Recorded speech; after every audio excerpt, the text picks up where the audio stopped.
What's up guys, my name is Bryce. Today I'm gonna be cooking up a beat before I go into work. I've never done one of these, I guess like beat tutorial videos, but I thought it would be useful to show kind of like my process, kind of how I make a beat, kind of just like the motions that I go through when making a song. Yeah, I feel like this will be very helpful for people who want to learn how to produce. I don't really have anything else to say, let's just get started. The beat that I'm gonna be making is this kind of like all girls go to heaven era that I've been in for the last couple of months. Hood trap, jerk, net spin type beat, whatever you want to call it. Sampling old pop music. That's kind of like my thing right now. So I've got this sample loaded up. I got it from just some kit on Reddit. You know, a lot of people ask me about is just where do you get samples? Bro, I dig forever trying to find samples. So there's really no shame in how you acquire a sample. All that's important is you just make that shit sound good. So here we go. This is the sample.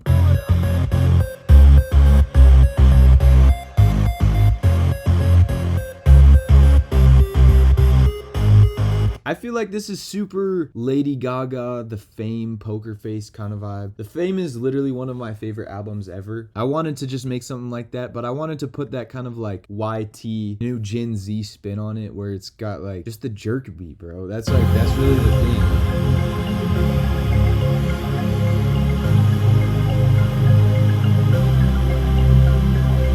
This just sounds like something you would hear on The Fame. And so that's kind of the whole inspiration behind this specific beat. So I think right away, I'm going to get started with drums. I usually like finding the sample first and then I'll do drums and then I will do the bass line, you know, but everyone's process is different. I love having a melody first though, because it's just easier for me to build drums around that. I'm just gonna go search through these drum kits. The most important thing about drum kits is just remembering where you store stuff. Fuck this club. DJ. You're a jerk. I'm looking for that like, hey. Hey. It's like you hear it in jerk songs all the time. Hey. It's like, hey. Yeah, there we go. But basically, when it comes to drum kits, I get all my shit off Reddit or YouTube. I've never paid for a drum kit in my life. I think if you're paying for drum kits, like no shame if you're just trying to make money that way, but like, come on. You didn't pay for those drum sounds originally. What makes you think that someone else is gonna buy them? You know what I'm saying? If you're buying drum kits in 2025, you're just doing extra steps that don't need to be done. Anyways, back to the drum kit here. I think I want to do a kind of like net spin her friends kind of vibe here. So I need to find that little, yeah, the Zaytoven snare. But yeah, all my kits are off Reddit. We need that kind of like orchestral crash. It's like, yeah, here we go. I'm just gonna start chopping up this little snare here. The thing with jerk beats, you just want to make it really bouncy. So a lot of the snares are going to hit in the offbeat. That's kind of like the main thing with jerk beats that you want to stay in this pocket. Don't want to make it like house music and then have it be like... You can for the normal clap, but when it comes to the counter snare with what I'm trying to do, always make sure it's in the offbeat. Kind of mimicking the actual sample we got here. So now that we got our snare pattern, the important thing is to just make sure everything is on beat. A lot of people write in midis. It just depends on the song for me. If I have a bunch of like little notes right here, I'm not really gonna write in the midis. Just make sure everything's on grid, everything's sequenced, play it with the sample.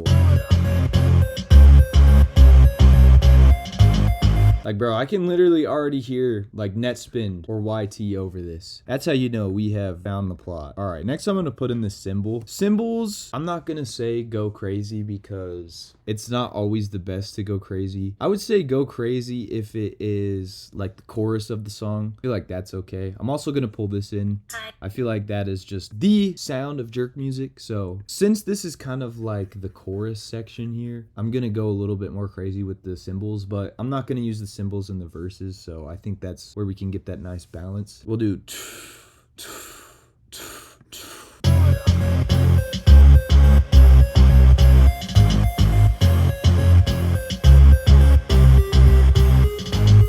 All right, now we're gonna get into the main claps. I brought two claps over here. The first clap I'm gonna use as like to keep the song on beat, almost like a metronome. A lot of New Orleans bounce music has just this clap sound going through it, so Just gonna do that, real simple, keep it on the grid. And I'm not gonna use that the whole song. We'll find places for that to fit. So I'm just gonna bring in this main clap here. I don't like how it's sounding kind of a little muddy, so I'm gonna put it in this EQ and just raise up the highs. We need the little I right after the second clap. I'm just gonna put that every other. Now it should sound like this.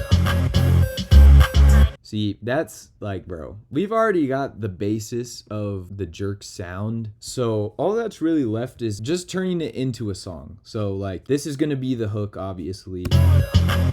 We need to make a verse and all that, the refrain, like that. All right, so when it comes to these chants, we want to be very careful not to overdo it, because there is a tendency to overdo the chants and then it just sounds like Opium Baby almost, and I'm trying to avoid that. I do really want, actually, hold up, let me find something. There we go. This one is way better. This one has a little bit more of a dirty sound to it, and that's kind of what I'm looking for, just to kind of hide under the beat. All right, and then I'm gonna put all the chants together at the bottom just so I can keep track of where they are.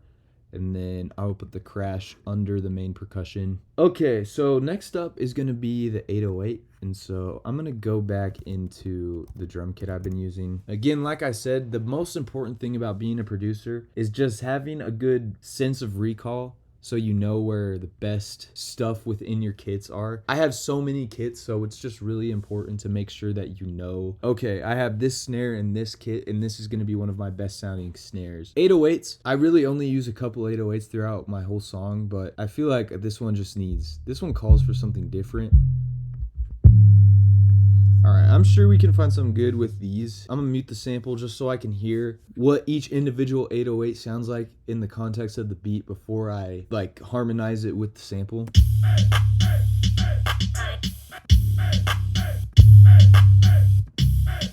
I like this pluck, but I think I'm gonna use it somewhere else.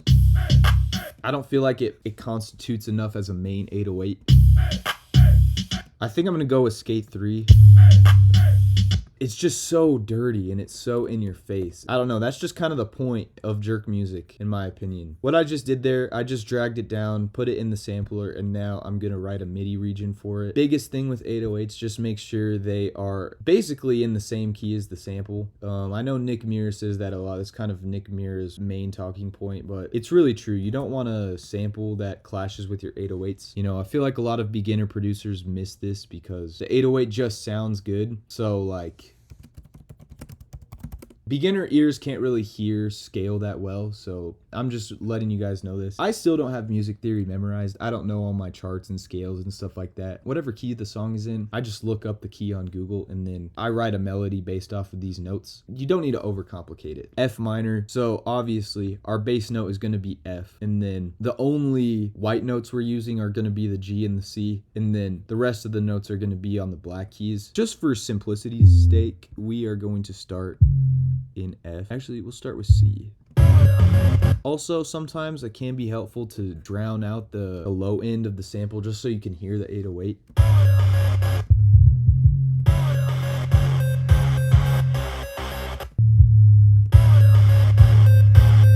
I like that note a lot. I feel like you'll hear it at the party, and that will be the first note you hear is just this bass from the other room. All right, now I want to rise it a little bit, but I want to have the last notes be the F. I could say we could go higher. Boom, boom, boom. Let's try that. Yeah, that's hard. Boom, boom, boom, boom.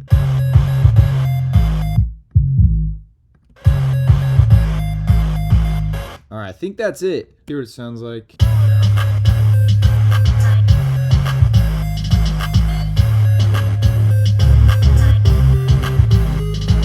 That's the thing, this sample's super bass heavy, so 808 isn't gonna be needed a lot of the time. Just keep that in mind. If you ever have a sample that's super bass heavy, don't try to drown the 808 out with it. It will just make it sound distorted and a mess. All right, what I'm gonna do is I'm gonna make a separate track And then on this main track, we're gonna keep the low end normal. And then on the second track, we'll just keep the low end out. That's kind of it, really. Like for the DNA of the song, it's done. The only thing else that I really want to do, I want to make a separate bass line with the pluck bass and then just formatting it into parts of a song. That's like the last stuff that has to be done. So let's just move on to that. I'm gonna make this feel like a song. It would start with this kind of like, just like really grand build up. I'm gonna pull this in here too. We love you, Bryson. That's that secret sauce, bro. That's what makes the beats me, you know? For all those wondering about this tag was recorded in 2022 at Buffalo Wild Wings. I used to work at Foot Locker. I had this coworker there. Her name was Abby.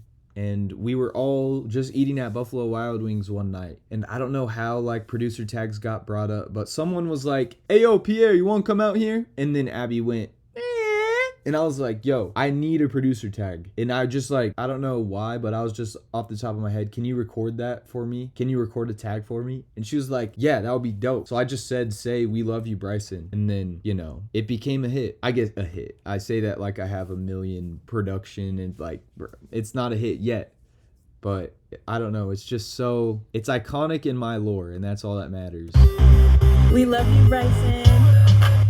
I'm gonna do just a little bit of simple EQing on this. I'm gonna bring her highs up a little bit, and then I'm gonna take some of the lows out. And then I'm going to put a space designer. We love you, Bryson. Just so it has a little bit of reverb on it. I'd say go -30. And then I'm going to add just a simple echo. I'm gonna go 1/16 feedback up to 80, 85, and then make the color really big so the echo doesn't have like a super pronounced effect. But you can still get that like just echo effect without having to deal with all the delay that the echo brings. We love you, Bryson. We love you, Bryson.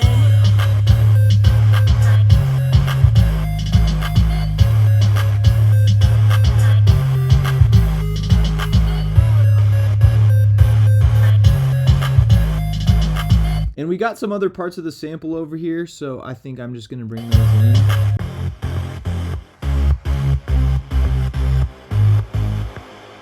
I'm gonna keep this tail just so if we want to end the song we can, but drag that down here. And then I'm gonna bring this clap over. I'm gonna keep these too. We'll bring these over. And then we're gonna drop the beat. We'll bring this back.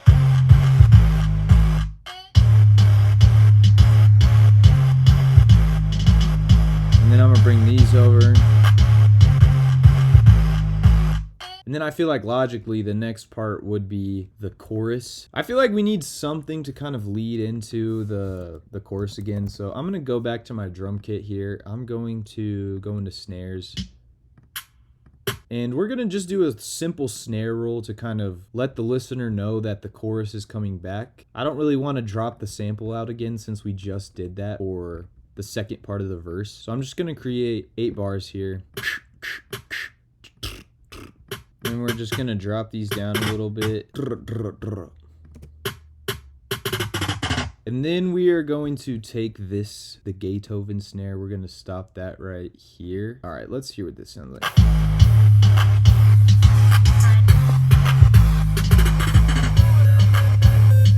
Something sounds off. I can't figure out what that is. I don't know where it's coming from. It sounds like it's in the snare. All right, now just to beef up the impact a little bit, I'm gonna find, I have splice for this, so this is the only thing in this tutorial that isn't stock or you can find easily. I just pay for splice. It is definitely one of the more useful tools I have. Yeah, I feel like that will just make the impact a lot more like in your face. Also, a lot of Jerk songs have like a record scratch in them, so I'm gonna see if I have any decent ones. We'll just put those at the end of the measure here. With the record scratches, I don't like when they're super pronounced, especially on a beat like this. I like when they're in the back, so. Next, I'm gonna do the bridge. I'm gonna use splice again for this, sorry, but I just need like a really good. Let's try that. We'll use this cashmere one as well. I like impacts that have a built-in riser. I just feel like it makes it more intense. See, this is where I'm saying it's like inspirational. All right, so I'm gonna throw in a clap here.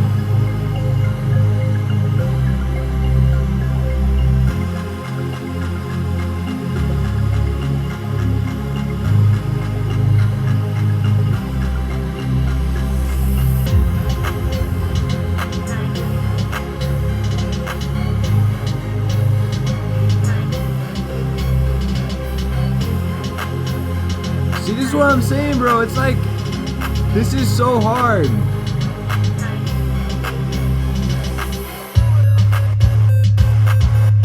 And then we'll just fade it out on that.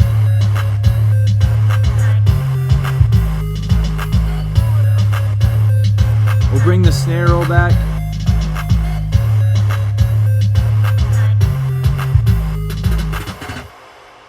See, bro, that's what I'm saying. This is hard. I'm also gonna bring the risers and the impacts back just for the start of the last kind of chorus. But like, this is so inspirational.